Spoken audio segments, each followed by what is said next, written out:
नमस्कार, मेरे चैनल में आपका स्वागत है। अगर आपने मेरा चैनल अब तक सब्सक्राइब नहीं किया है तो आप मेरा चैनल सब्सक्राइब कर सकते हैं और वीडियो को लाइक शेयर अवश्य कर दीजिएगा, क्योंकि मैं रोज़ाना वीडियो अपलोड करती हूँ और उसमें एक ना एक ज्ञानवर्धक बातें मैं बताती हूँ। आप वीडियो देखकर उनका फ़ायदा उठा सकते हैं।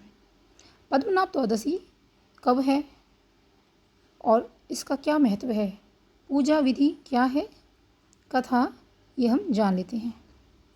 पद्मनाभ द्वादशी आश्विन माह में शुक्ल पक्ष के द्वादशी को मनाई जाती है, यानी पाप कुंशा एकादशी के अगले दिन ही पद्मनाभ द्वादशी होती है। इस दिन भगवान विष्णु के अनंत पद्मनाभ स्वरूप की पूजा विधि विधान से की जाती है। भगवान विष्णु की कृपा से व्रत करने वाले लोगों को पूरे जीवन भर धन संपदा और वैभव की कभी कमी नहीं होती और उनको मोक्ष की प्राप्ति होती है। शास्त्रों के अनुसार चतुर्मास में सूर्य के कन्या राशि में आने पर जो द्वादशी आती है उसे पद्मनाभ द्वादशी कहते हैं। चातुर्मास में श्री हरि क्षीर सागर में शयन करते हैं, वह भगवान विष्णु की इसी विश्राम अवस्था को पद्मनाभ कहा जाता है। यहाँ पद्म का अर्थ है कमल। सृष्टि के रचयिता ब्रह्मा ने विष्णु के नाभि कमल से पैदा होकर सृष्टि रचना व विस्तार किया। इसी कारण कमल को संपूर्ण संसार का जनक मानते हैं। कृत का मतलब होता है कल्पत्रु। कृत रत्नाकर, हेमाद्रि व बराह पुराण में पद्मनाभ द्वादशी की व्याख्यान किया गया है। इस दिन भगवान पद्मनाभ की चंदन कमल गट्टे से पूजा करने का विधान है। पद्मनाभ द्वादशी के दिन विशेष पूजन से निर्धन भी अमीर बन जाता है व निसंतानों को सुख की प्राप्ति होती है। पूजा विधि क्या है इसे हम जान लेते हैं। घर की पूर्व दिशा में लाल कपड़े पर भगवान पद्मनाभ का चित्र रखकर पीतल का कलश स्थापित करें। इसके बाद कलश में जल, रोली, सिक्के डालकर कलश के मुख पर अशोक के पत्ते रखकर उस पर नारियल रखें और विधिवत पूजा करें। गाय के घी का दीपक अवश्य प्रज्वलित करें। गुलाब की अगरबत्ती जलाएं। चंदन चढ़ाएं। लाल फूल चढ़ाकर गेहूं व गुड़ के दलिये का भोग लगाएं।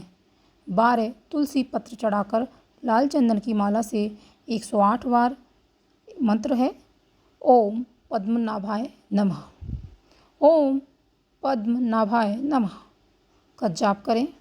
पूजा के बाद दलिया प्रसाद के रूप में वितरित करें। पद्मनाभ द्वादशी व्रत कथा। सतयुग की बात है कि भद्राश्रव नामक एक राजा जो बहुत ही शक्तिशाली था, उसकी प्रजा सभी प्रकार के सुख भोग रही थी। एक दिन राजा के यहाँ अगस्त मुनि आए। राजा भद्रश्रव ने उनका भव्य स्वागत किया। राजा ने विनम्र भाव से ऋषि का आने का कारण पूछा तो ऋषि ने कहा, हे राजन, मैं तुम्हारे इस महल में 7 रातें गुजारूंगा, उसके बाद मैं अपने आश्रम को चला जाऊंगा। राजा ने अगस्त मुनि के रहने की व्यवस्था की। अपने दोनों हाथ जोड़कर कहा, हे मुनिवर, आप चाहे जितना दिन यहाँ रुक सकते हैं। वहीं राजा भद्रश्रव की पत्नी रानी कांतिमती, जो बहुत ही सुंदर थी, उसके मुख पर ऐसा प्रकाश था मानो कई सूर्य एक साथ मिलकर प्रकाश फैला रहे हों।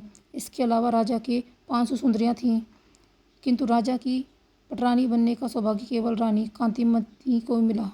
जब प्रातः हुई तो रानी अपनी दासी के साथ अगस्त मुनि को प्रणाम करने आई। जब ऋषि की दृष्टि कांतिमती और दासी पर पड़ी तो वह देखते ही रह गया।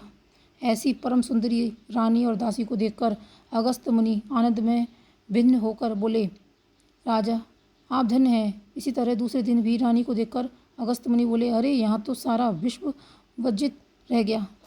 तथा तीसरे दिन रानी को देखकर पुनः ऋषि ने कहा, अहो, ये मूर्ख गोविंद भगवान को भी नहीं जानते, जिन्होंने केवल एक दिन की प्रसन्नता से इस राजा को सब कुछ प्रदान किया। फिर चौथे दिन रानी को देखकर ऋषि ने अपने दोनों हाथ ऊपर उठाते हुए कहा, जगत प्रभु आपको साधुवत है, स्त्रियां धन्य हैं, ब्राह्मण क्षत्रिय वैश्य तुम्हें पुनः पुनः धन्यवाद है, भद्रश्रव तुम्हें धन्यवाद है। और कहा, हे अगस्त, तुम भी धन्य हो, प्रहलाद एवं महावती, ध्रुव तुम सभी धन्य हो। इस प्रकार उच्च स्वर में कहकर अगस्त मुनि राजा भद्रश्रव के सामने नाचने लगा। राजा ये देखकर ऋषि से पूछा कि भगवान, आप इस तरह क्यों नृत्य कर रहे हैं। राजा की बात सुनकर मुनि बोले, राजन, बड़े आश्चर्य की बात है कि तुम कितने अज्ञानी हो और साथ ही तुम्हारे अनुगमन करने वाले मंत्री, पुरोहित आदि अनुजीवी भी मूर्ख हैं। जो मेरी बात को समझ नहीं पाते। ऋषिवर की बात सुनकर राजा ने अपने दोनों हाथ जोड़कर कहा, हे मुनिश्रेष्ठ, आपके मुख से उच्चरित पहेली को हम नहीं समझ पा रहे हैं, अतः कृपा करके मुझे इसका मतलब समझाइए। राजा की बात सुनकर अगस्त्य मुनि बोले, राजन, मेरी पहेली तुम्हारी इस सुंदर रानी के ऊपर है, जो यह है। राजन, पूर्व जन्म में यह रानी किसी नगर में हरिदत्त नामक एक वैश्य के घर में दासी का काम करती थी। उस जन्म में भी तुम ही इसके पति के रूप में थे और तुम भी हरिदत्त के यहाँ सेवन वृत्ति से एक कर्मचारी थे। एक बार वह वैश्य तुम्हारे साथ आश्विन माह की शुक्ल पक्ष की द्वादशी को भगवान विष्णु जी के मंदिर में जाकर आराधना की। उस समय तुम दोनों वैश्य की सुरक्षा के लिए साथ थे।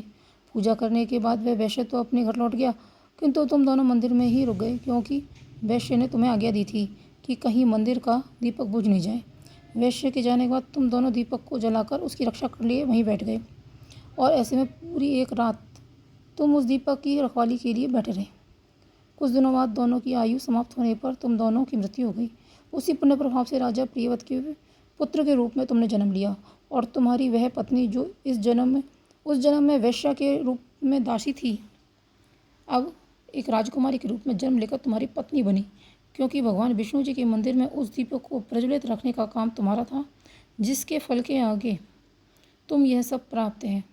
किंतु मुनि ने कहा, राजा, अब कार्तिक की पूर्णिमा का पर्व आ गया है। मैं उसी पर्व के लिए पुष्कर, राजस्थान के अजमेर ज़िले में यहाँ जा रहा हूँ। रास्ते में मैं यहाँ रुक गया। अब आप दोनों मुझे विदा कीजिए।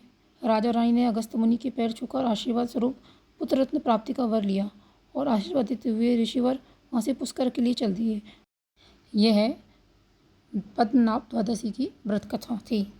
इसके सुनने मात्र से ही आपको मनोवांछित फल मिलता है। इस तरह से आप पद्मनाभ द्वादशी के दिन पूजा विधि विधान के अनुसार कर सकते हैं।